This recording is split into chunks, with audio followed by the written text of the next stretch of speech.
We are looking forward our way. Hi, this is Brett. Baby boomers are making milestones yearly. There is something magical about the number 50. A 50th anniversary, whether it's high school or college graduations or wedding anniversaries, those milestones are celebrated. Today, we're going to explore the magic of 50 with members of the Otterbein University Class of 1976, preparing for their own 50th reunion. Let's welcome this year's co-chairs of the Otterbein Golden Reunion Committee, Lizette Peter, calling in from Austin, Texas, and Chuck Erickson, a retired lawyer, again residing in Central Ohio. Thanks to both of you for joining us. You're welcome. Well, you're welcome. It's good to see both of you, and I'm always disclosing something to our audience, needless to say, and it kills me to say I'm disclosing that I'm part of this Milestone committee from Otterbein. I think at our first Zoom meeting, we said we can't possibly be this old or something, 50? Yep. 50 seems crazy. But over the past few months, I've been describing our journey to Brett. He suggested, so this is his fault, that we document the work that we're doing and share our story, as it's really special to so many people across the country who are also celebrating these milestones. But before we delve into the celebration, we first want to learn more about each of you. So, Chuck, why don't you begin the conversation telling us about your background, and then Lizette can tell us about her career journey. Well, I won't go back past 50 years, so let's just start with, after graduating from Otterbein, I headed south to University of Arkansas for grad school. And except for marrying my Otterbein sweetheart, I had very little contact with Ohio. After I finished schooling, I started work with an international oil and gas company in Tulsa, Oklahoma. And after a year, they decided to transfer me to Houston, where I kind of rode the up and down cycle of the oil and gas industry for the next 30 years. And eventually, when it got time for the swan song, my wife decided that maybe it was time to come back to Ohio. So we ended up settling in a small college town called Westerville. And slowly but surely, I got involved a little bit in some Otterbein activities. They got you. They got you. They have your number. Lizette, tell us about your journey. I did a 5-year plan at Otterbein. I went back another year for the equivalent of a home economics degree. I taught at a business college for a year, which was formative because I realized teaching was not my gift. And I started a master's program at Ohio State, textiles and clothing, with a spin towards history of textiles and fashion. And I was in retailing, and that's just a miserable career path. And so I had an opportunity to interview with a telecommunications company experiencing exponential growth, GTE, and they were trying to diversify management ranks. So I flew down for an interview in Dallas. I got the offer, I took it. And there you go, 1981, and I was with that company almost 20 years. Very cool. And it was very interesting. A shout out to Ohio State's textile program. They have an incredible costume collection, which people don't realize. So that had to be a lot of fun. It was. Even if retail. It was. Yeah, I did the camp counselor route and realized quickly I could not be a teacher. Oh, yeah. 12-year-old girls. No, it was miserable. No, it's just not my gift. Yeah. Nope, not mine either. Well, although the Otterbein staff and philanthropy and alumni engagement are coordinating the overall program, your committee is driving the essence of the reunion, including individual events, how to honor classmates, defining the class gift project, and get-togethers. How do you sync together a diverse group of classmates that have not necessarily been together for 50 years, live across the country, 4 time zones, and still make mutual decisions. I'll throw this at Lizette. I mean, what techniques have you found to work well with this diverse group? Well, I think you have to focus on what matters. And Randy Adams is responsible for program development, and I completely embrace his desire for it to be fun. So the screen I use is it fun? If it's fun, let's do it, because then everything else falls into place. And we can sell attending the reunion to people who may not have been back for 30 years on a walk down memory lane filled with fun. Period. Lizette, I've been really amazed because the 6 of us on the committee, again, going from New York to California, you and Luann were close from sorority, but the rest of us really...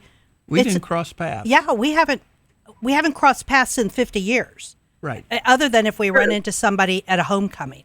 But it's all, there really was no bump in the road. No, it's been kind of seamless, even though it's been so many years. It's been actually quite fun and I never expected it to be so easy or so fun. I mean, it's a lot of work. This committee works for almost a year. I mean, they were kind of talking to us last year, and we really got together December. We had our first Zoom meeting in December. And it's really a lot of time and effort using our resources, ideas, talking to the Otterbein folks constantly. Chuck, you and Lizette are co-chairs. What drove you to take on the leadership role and the effort that it takes to celebrating yourself and your classmates? Well, it wasn't something I was thinking about 2 years ago. I think the impetus was that I was invited to the class of 75 major get-together at their reunion last year. And I realized how fun it was to see all these people I hadn't seen in a long time and caught up. And I said, that was a lot of fun. And then one of the committee members from the class of 75, our buddy Carl, suggested that I join a Zoom call to do a post-mortem for the class of 75's reunion. I realized I was the only member of the class of 76 on that call. So all of a sudden there were calls to, would you consider chairing? And I wasn't quite sure whether I wanted to do that. And then our friend Carl said, well, perhaps you and Lizette could do it. And Lizette and I didn't run in the same circles at Otterbein, but we called and had a conversation and thought, why not? So that's how I ended up voluntold or volunteering. Yes, voluntold. Have you pinpointed somebody for 77? I have been thinking of some people. I hope they will answer the invitation to come to our. We probably don't want to party. put their name or say their name on the podcast, No, so they not don't yet, get any advanced degree. Well, wait a minute. I thought somebody had already volunteered to chair for 77.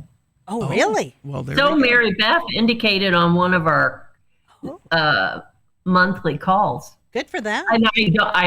I know nothing more than that. Well, that's okay. They can sit in on our final our final Zoom. Right. Yeah. Right. Okay. Well, Lizette, there are several committee members in this venture, both the main committee and lots of assistants moving the tasks along. What's driving them? I mean, how do you continue to build the energy, encourage the group, and create a successful event over such a long time period, over a year, maybe well over a year, maybe? I'm working with some one gal, Jan Conley Mayville, friend from undergrad from the days, and she's in Westerville, and she's been so helpful planning local details. Mm-hmm. And reaching out to people. Same with Deb Queso. People just like the idea of gathering together and having the opportunity to reminisce. I think what drives people too is that the response is positive generally, and we're seeing more and more people saying, "Yeah, I'll consider coming." So it's getting larger and larger. More people are being contacted, and so it seems like we're going to have maybe a bigger group each month. Well, one thing that they do with the registration, they post who's coming. And I think that does bring people in. Oh, yeah, Randy's coming. So we want to, our one Tony Award winner in our class, everybody wants to see him. So I do think that helps. But, it seems like we're seeing a loyalty to the school that maybe we didn't realize was there, and a loyalty to each other. That may be one motivation as to why committees like ours are willing to put all this time and effort. I mean, I think most of us are retired. Well, half of us are retired on the committee. It's not, several are still working full time. So it's not like. I think that's you, isn't it? No, Randy's the one who's working full time. But I think Elaine's still working too. Yeah, Elaine works. Definitely those two. I'm busy. I'm not working. I'm busy. There's a difference. But Chuck, was there something about the Otterbein experience that stands out for you, or is it what's most memorable that underscores that your willingness to be involved in this? I suppose you can look back at different segments of your life and kind of compartmentalize those certain time spans that were influential in your life that you can really look back on. And my years at Otterbein were one of those errors. Here we are, essentially away from home. You and Taylor Swift have an era. Oh, yeah. How about that? I'll go on tour. But Otterbein was really formative in that it really allowed me to figure out who I am, what I want to do. And I did that with a group of friends. Mm-hmm. And I think back to those experiences and to the friends, not so much Otterbein itself. I mean, they provided the foundation for that. But it was the experience with the friends. And at this point in my life, I'm trying to reminisce and recollect or make memories. And so it's the friendships that we experienced together and all the fun we had. And those are what is driving me to get back together with my friends that I hadn't seen in 50 years. One of the things that for the members of our audience who are from Central Ohio, realize that what Westerville looks like today is nothing like what Westerville looked like in the 70s. There was literally nothing north of County Line Road but cornfields. And now I live about 12 or 14 miles north of County Line Road, and another 20 miles north of me is nonstop housing. So it's just a very different community, which means that when we were in Westerville at Otterbein, the community around us was really small. So the people on campus were much more, had a bigger role in our world than what they probably have today. Yeah, we didn't have cars. Right. You didn't have social media. So our whole life was on that campus. And most students lived on campus. Right. Yeah. So you really created quite a little community there and some very close friends. It kind of was a cocoon, right. But I always give Otterbein a lot of credit, and they still do this, to have a lot of programs, academically based programs for students to work off campus, to be learning off campus. And I think that made it made a huge difference for me, or I think I could have gotten a little bored because it was such a small entity. Right. Yeah. Right. Oh, yeah, sure. Well, Lizette, I've heard there are many moving parts to your reunion. We've actually kind of talked about that here too already. What have you found to be essential in making all those pieces fall together? And really more specifically, have you found it easy to appease everyone's wishes? I mean, everybody comes to this committee, I'm sure, with ideas, thoughts of, well, that's going to work. That'd be great. No, I don't want to do it that way. Or has it been, fairly easy? Has everybody been kind of on board? I think everyone's been on board. And we've been out of college 50 years. Surely we should know by now we don't get everything we want. I do. Well, but when you work with a group of people, you kind of defer to. It's got to really matter if I'm going to disagree. It's got to really matter. Are you going to die on that? Are you going to die on that hill? Otherwise, I just go along with it. Yeah. For me personally. Well, and as you mentioned earlier, I mean, Randy kind of hit the theme. We're going to have fun, and how do you discourage having fun by wanting your way? But we really, I don't know that we have a lot of decisions to make. No, and one of the way that we kind of did structure that, we were very fortunate to get people on the committee that had a certain skill set. We talk about Randy and his theater production, so he was in charge of programming, and we let him kind of run with that, and he kind of formed it and then came back and asked what kind of tweaks. You were very helpful in getting our class gift formulated, and you just kind of narrowed down choices and said, what do you think about these? So the committee wasn't doing everything on every topic, and so it was kind of easy to let those in charge of those certain areas refine it or define it, and then let the committee kind of refine it. So right. I think that's what made it easy. I think too, when we were talking about the class gift, Chuck and I had a lot of conversations and started out with a long list of ideas, but as you said, we refined it down so the committee didn't have so many different issues to deal with. So it was much more pointed. Have you found that with the folks you're working with in the areas that you're kind of covering, Lizette? I think so. I want to speak to the class gift.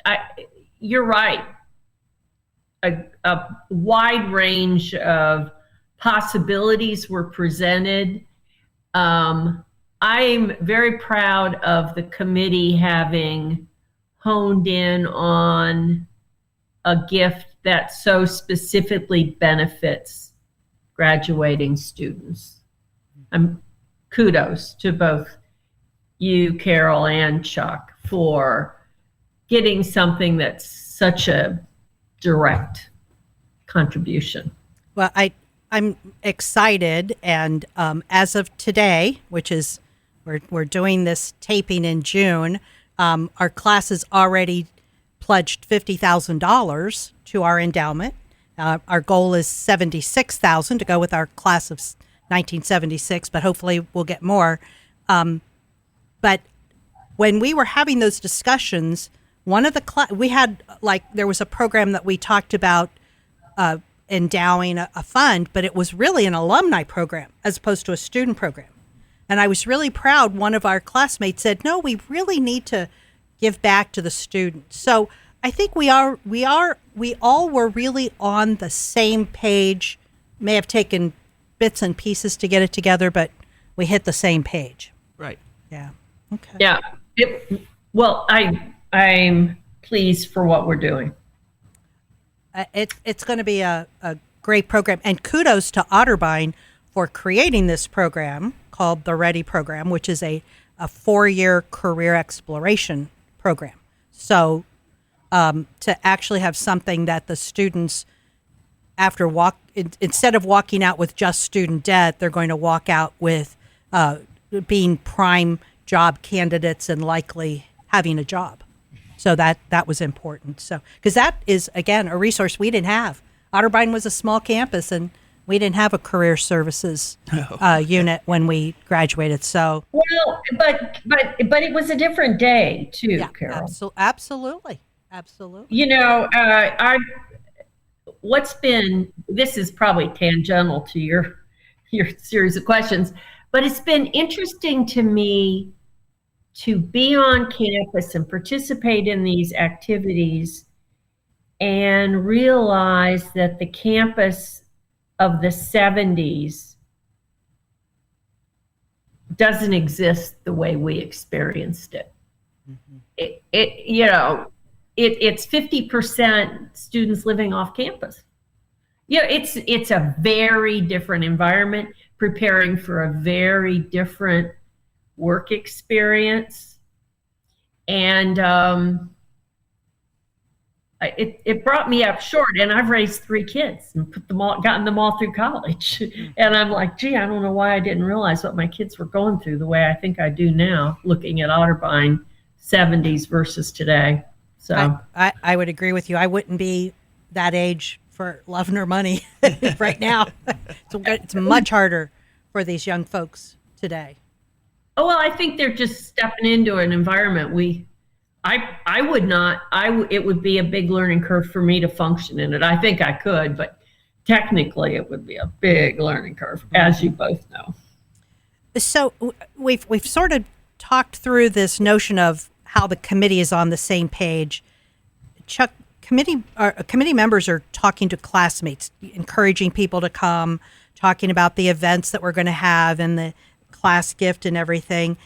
What do you feel is most important that we achieve in making this event a success? And, in your conversations with classmates, are they making suggestions on what's important to them as they visit campus, or has anyone alluded to, a particular thing they really like? A bonfire? Do they want a bonfire? Do they want to wear their beanies?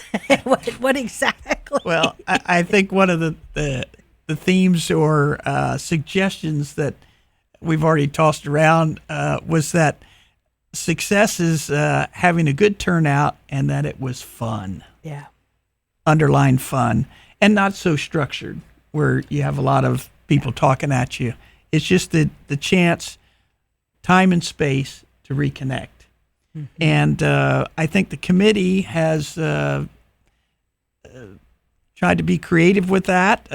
Some good suggestions on how we can have forums to just have opportunities to visit. And in the realm of fun, we came up with the concept of making sure we have a donut run to Schneider's. Yes. built into our program. So when I told a couple people that, they said, I'm in, I'm coming. We're able to bring the traditions up 50 years and still do that. There were many donut runs to Schneider's at 5 in the morning. Okay. So you're planning a 5 a.m. run? No. Oh, gotcha. No, they're taking care of us late at night. Gotcha. Yes. Bless their hearts. Yes. So Jeez. yeah. So it's been interesting to talk to classmates and hear their tales. One of the fun things about our meetings, Chuck comes up with a question that we talk about before we start each Zoom meeting. Okay. And so what was this past one was... Last one, if I was going to look for you in the library, what level would I find you on? And what time of the day? What a good question. Oh my gosh, that's great. Yeah, so we have a good time even starting our meetings. Yeah.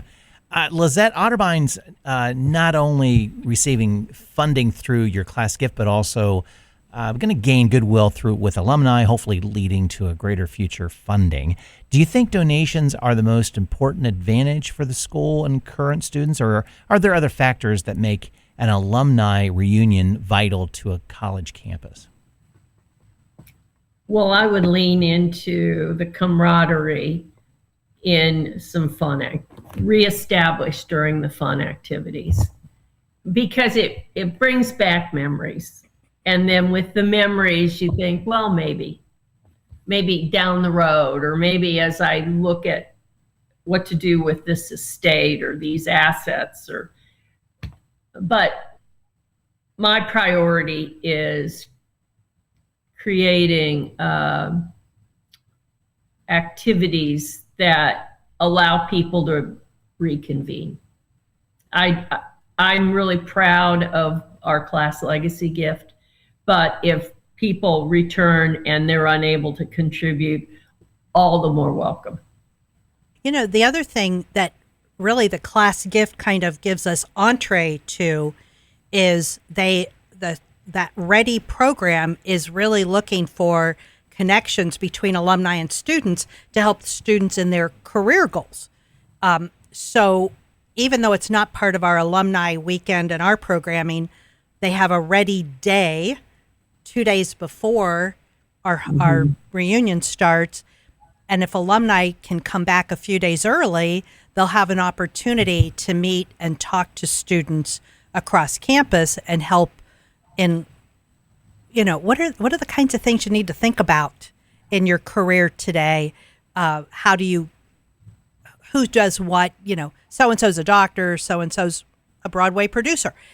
There are people out there that are alumni, even though Otterbein was a small school, alumni that can really help. So that is kind of an added bonus for our gift.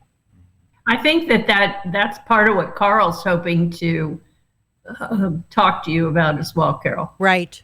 Yeah, the class of 75 is looking for some additional opportunities to support students. So hopefully we can make that work for them too. That's a benefit out of absolutely what comes about from these reunions. Well, yes, absolutely. And the other thing too, in terms of our fundraising for the class gift, in the 70s, alumni relations and fundraising or development, whatever they call it, was very different, particularly on a small campus, than it is today. I mean, alumni relations goes gangbusters after a new alum, trying to keep people connected.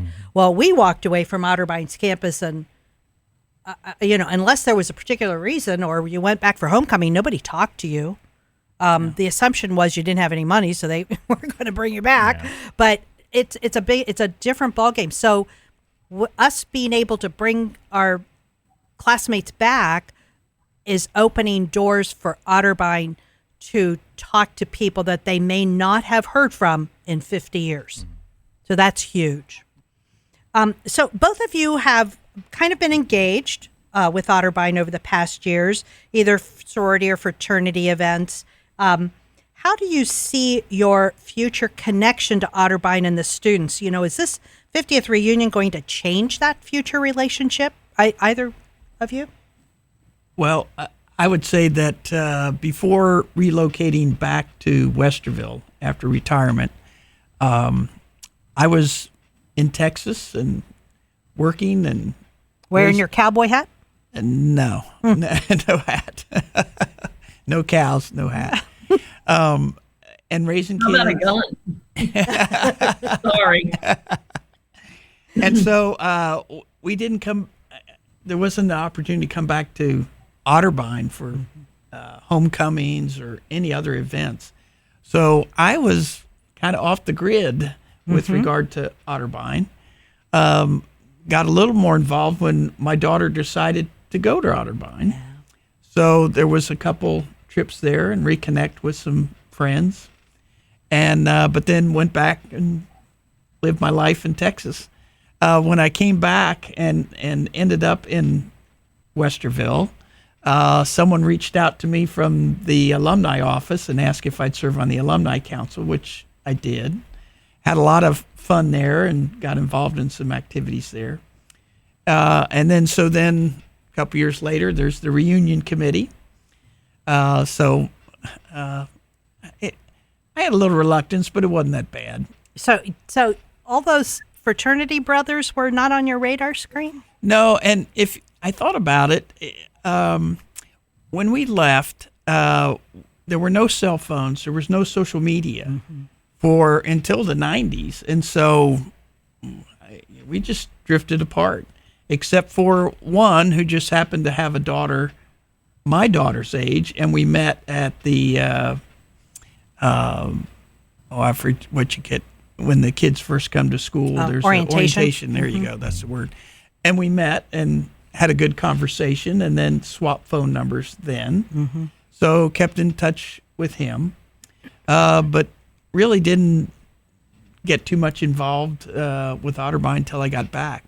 So as a result of the reunion, I've been contacted a couple times from different groups to see if I could help out in one thing or the other, and it's not very painful. It's a lot of fun usually.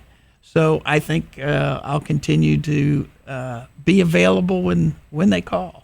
Well, it's always fun when somebody's actually listening to you, which they didn't do when we were students. So, Lizette, how much have you been doing since over the last 50 years with the sorority or any other groups? Um, I too, like Chuck, was rather off grid.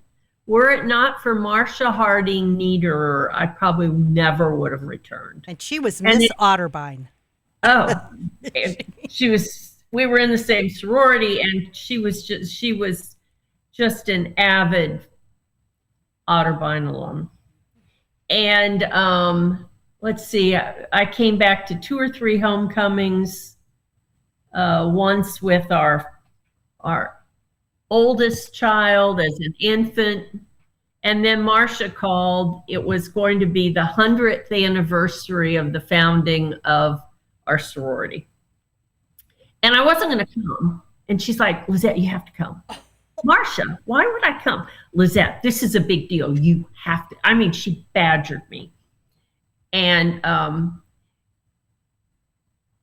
I returned, and I'm thankful for that. And so when Stephanie wrote and asked if I'd help with the reunion, I heard Marcia, Lizette, you really need to do this. So here I am on this committee, slowly re-engaging with a college that I have wonderful memories of, but I've done nothing.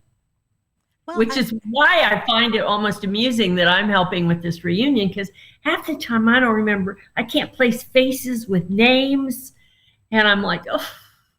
So I feel like I'm cold calling, but I'm good at that. I talk to people really easily.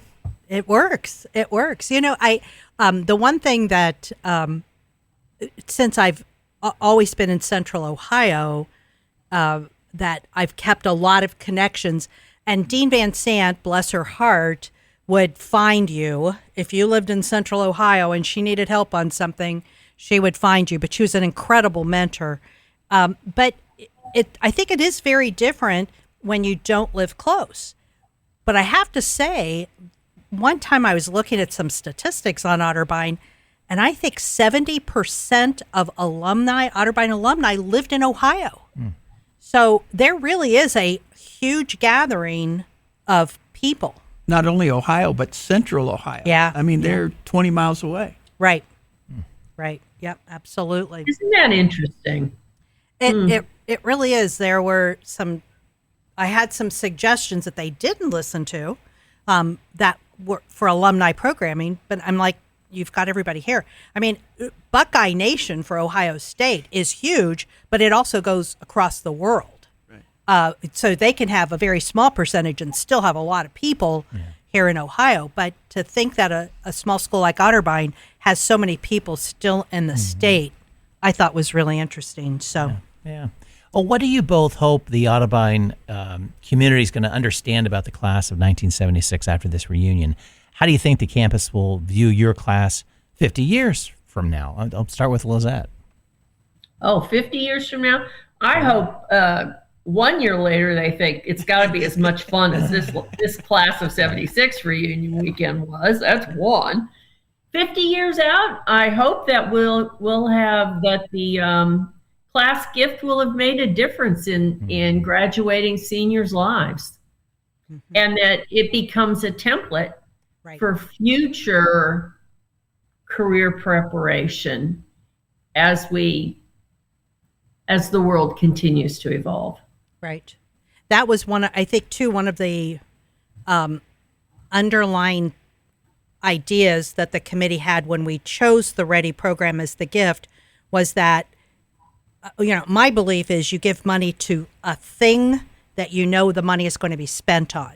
And so this was a very specific project, and it could be called anything, but a career enhancement for students is going to always be needed. And so, hopefully our legacy is that we were pivotal to that need.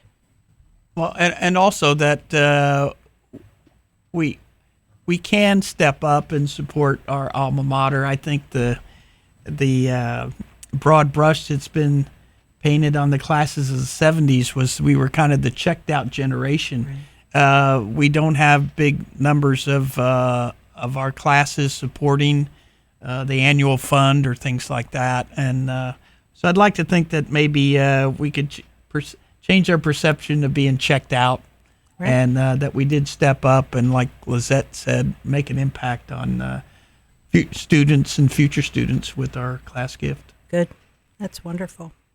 For our listeners, I hope you kind of enjoyed this episode, and it gives you motivation to be involved in any of your communities, in any events that may be coming around for you, that whether it's an anniversary celebration for your school or organization or a family get together, that, that social interacting can bring great joy and fun in your life too. We always ask our guests for their last words of advice.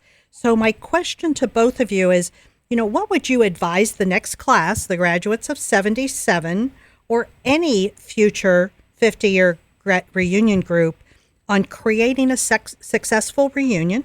And what's most important about that reunion? And how does a reunion enhance the lives of the current students and the school itself, but also for the classmates?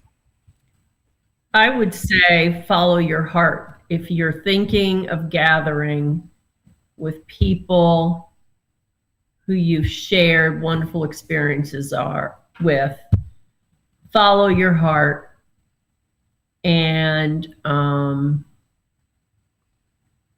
try and include everybody. That's what I would say. Very, very good. Very good advice. Thank you. I would suggest that you try to reach out as much as possible as far as personal contact with people on the list, even if it's cold calling, inviting them to come. Keep it inexpensive. Yes. Don't let money be a hurdle. Make it fun, and perhaps keep Schneider's in the donut run in your program. and what does a reunion do? I think as far as the alumni, just reconnect and rekindles friendships and lots of great memories.